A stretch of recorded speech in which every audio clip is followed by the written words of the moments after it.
Welcome to another SSD update, guys. This is not so much an update of SSDs in general as it is an update of what's going to be going on with SSDs at NCIX. So, if you are familiar with Samsung's 830 series of SSDs, basically they are among the highest performing SSDs on the market. They are also the only SSD that includes all components designed and built by the actual brand name on the front of it on the market. Yes, everything else, even from major manufacturers like Intel and Crucial, has someone else's stuff in it somewhere. For example, Intel is using SandForce controllers on their highest end drives these days, and Crucial is using Marvell controllers for their drives. So Intel's using Intel Flash, and Crucial's using Micron Flash, which is their parent company, but there are components that they are not responsible for. Samsung is building the flash, the controller, the firmware.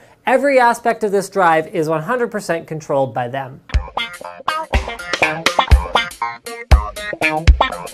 And the main relevance of all of this is that you can finally buy them at NCIX very soon. Unless you're watching this later, in which case you can already buy them from NCIX. So you can get that Samsung reliability and quality from your friendly neighborhood NCIX, as long as you're in Vancouver or Toronto. Or you can order online if you're in North America, except Mexico. Moving right along, let's have a look at the performance. So we've got two of the other top dogs here, the Intel 520, which is about as high performance as it gets for a SandForce controller, and the Crucial M4, which is a very solidly performing Marvell-based drive, and Samsung is using their own controller. So this gives us some idea of how these drives are going to compare against each other. However, it should be noted that these two drives are using two 56 gig capacity drives, and the Samsung one is a 512 gig, which gives it a small advantage.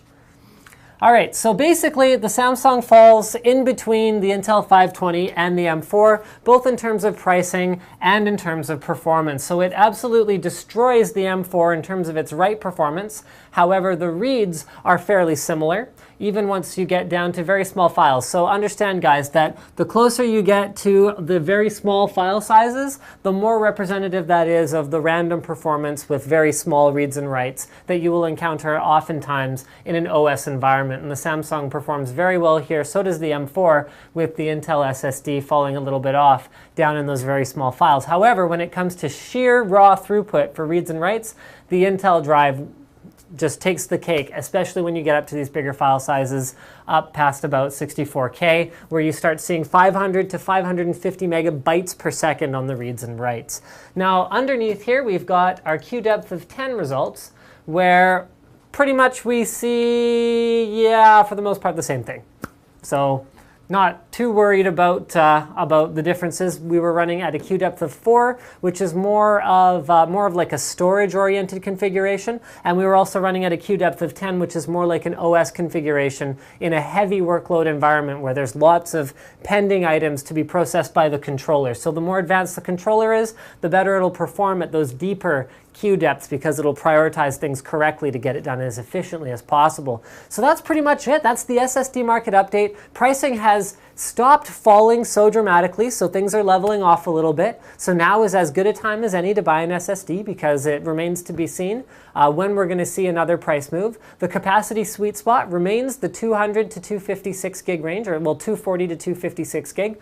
And big welcome to Samsung coming into the NCIX online store. Don't forget to subscribe to NCIX Tech Tips for more tutorials, videos, showcases, as well as weekly updates on things like SSDs and what's going on at NCIX.